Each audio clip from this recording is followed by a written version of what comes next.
मैंने जो बर्दाश्त किया वो मेरे बच्चों के साथ नहीं होना चाहिए। मेरा जैसा बचपन था, मेरे बच्चों का बचपन ऐसा नहीं ही होगा। और मैं ये ज़रूर करूँगा कि मेरे बच्चों को ऐसा ना देखना पड़े जो मैंने देखा है। बहुत से पेरेंट्स की ये भावना रहती है जिन्होंने खुद अपने बचपन में बहुत सारा अब्यूज़, ट्रॉमा या वायलेंस देखा हो। मैं हूँ रीरी त्रिवेदी, मैं हूँ रिग्रेशन थेरेपिस्ट, पेरेंटिंग कोच और ट्रेनर। और आज की वीडियो आपके लिए है अगर आप भी एक ऐसे पेरेंट हैं जिनके मन में ये विचार आते रहते हैं।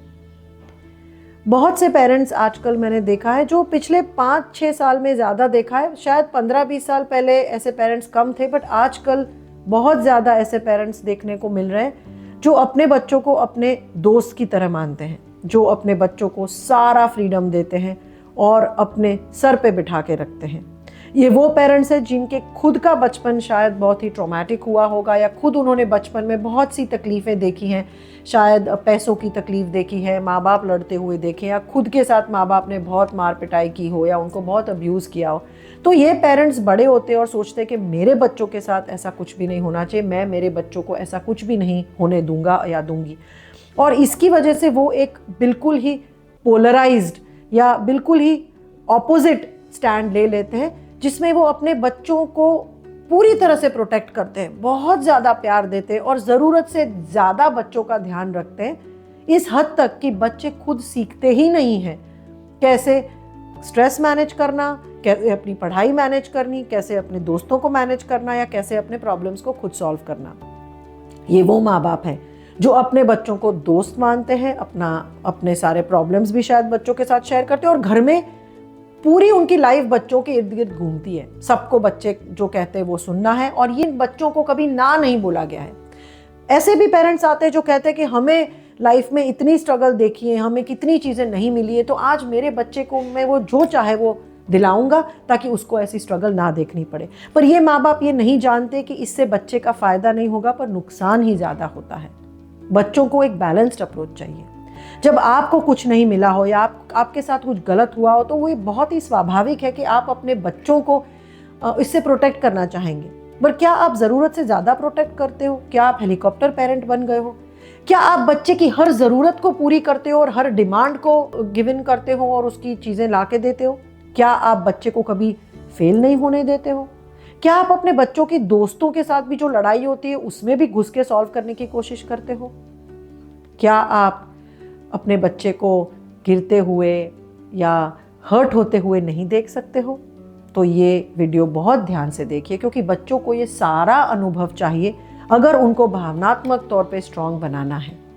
जो बच्चे इस तरह से बहुत ही ज़रूरत से ज़्यादा लाड़ प्यार से बड़े होते हैं, बहुत ही पैम्पर्ड और एंटाइटल्ड बच्चे जब बड़े होते हैं, तो वो खुद अपनी गलतियों की जिम्मेदारी नहीं लेते हैं, वो खुद प्रॉब्लम नहीं सॉल्व कर पाते हैं, और इनको हम सर पे चढ़ाए हुए माँ बाप के स्पॉइल्ड बच्चों का लेबल देते हैं, क्योंकि उनको लगता है कि पूरी दुनिया उनके इर्द गिर्द घूमती है, वो जो चाहे वो मिल जाता है। और जब वो बड़े होते हैं और ऐसा नहीं होता है तो ये बहुत जल्दी गिर के टूट पड़ते हैं, क्योंकि माँ बाप ने कभी इनको गिरने नहीं दिया है, इनको गलती करने नहीं दिए, और इनको कभी गिर कर कैसे उठना है वो सीखने ही नहीं दिया है, क्योंकि माँ बाप हमेशा उनके 2 कदम आगे रहे हैं उनको प्रोटेक्ट करने के लिए।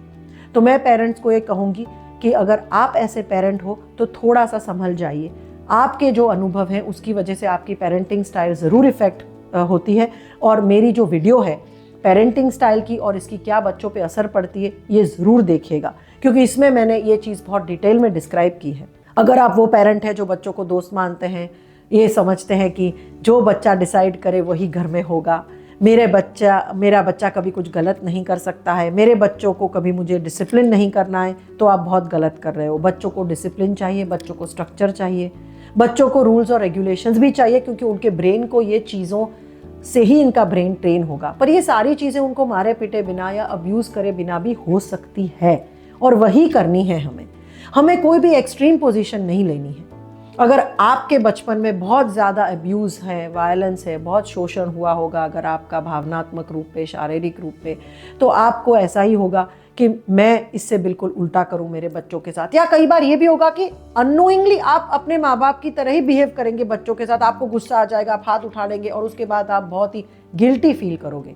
और ये गिल्ट को कोप अप करने के लिए आप फिर बच्चों को बहुत सारी चीज़ें ला के दोगे, उनकी सारी इच्छा पूरी करोगे, उनको स्पॉइल करोगे। तो ये दोनों अप्रोचेस, एक्सट्रीम अप्रोचेस गलत हैं। रिसर्च कहता है कि एक बैलेंस्ड पेरेंटिंग स्टाइल बहुत ज़रूरी है, जहाँ पे आप बच्चों को ज़रूर डिसिप्लिन करो, रूल्स रेगुलेशन बताओ, उनको जिम्मेदारियाँ दो, पर ये सारी चीज़ें देने के साथ साथ उनके साथ बातचीत बनाए रखो, उनके साथ कनेक्शन बनाए रखो और उनकी भी पॉइंट ऑफ व्यू और उनकी बात को भी समझो। पर बच्चे की हर जिद पूरी नहीं करनी है, बच्चे को हर प्रॉब्लम से प्रोटेक्ट नहीं करना है, बच्चे को हर फेलियर से प्रोटेक्ट नहीं करना है। उम्र के हिसाब से छोटे मोटे प्रॉब्लम्स खुद सॉल्व करने देना है, उम्र के हिसाब से थोड़ा बहुत उनको गिरने देना है, फेल होने देना है, और जो भी प्रॉब्लम्स है उनको कैसे सॉल्व करना है वो उनके ऊपर डाल के उनको सिखाना है, ना कि आप 2 कदम आगे चल के उनके प्रॉब्लम्स एडवांस में ही सॉल्व कर दो, क्योंकि इससे बच्चे का फ़ायदा नहीं होगा। हमें हमारे बच्चों को भावनात्मक रूप पे स्ट्रॉन्ग बनाना है, इमोशनली रेजिलिएंट बनाना है, और ये परमिसिव पेरेंटिंग से या ओवर प्रोटेक्टिव पेरेंटिंग से नहीं होगा। ये तभी होगा जब आप थोड़े से पीछे हट जाए, बच्चे को थोड़ी सी तकलीफ सहन करने दे, बच्चे को अपनी लड़ाइयाँ खुद लड़ने दे जितनी हद तक वो लड़ सके, और बच्चे को खुद अपना प्रॉब्लम सॉल्व करने के मौके दे। तो आई होप कि ये वीडियो आपको यूज़फुल रही होगी। आप मुझे कमेंट्स में ज़रूर बताइएगा कि क्या आप भी एक परमिसिव पेरेंट हो, क्या आपने भी ऐसा कुछ किया है, क्योंकि मैं भी मेरे बच्चों के हिसाब से मैं भी थोड़ी बहुत परमिसिव पेरेंट थी, पर ये सब समझने के बाद, जानने के बाद मैं भी अभी थोड़ी अपनी स्टाइल चेंज कर रही हूँ और करती रहूँगी। तो मुझे कमेंट्स में ज़रूर बताइएगा कि इसके बारे में आपके क्या विचार हैं, और मैं ज़रूर पढ़ना चाहूँगी।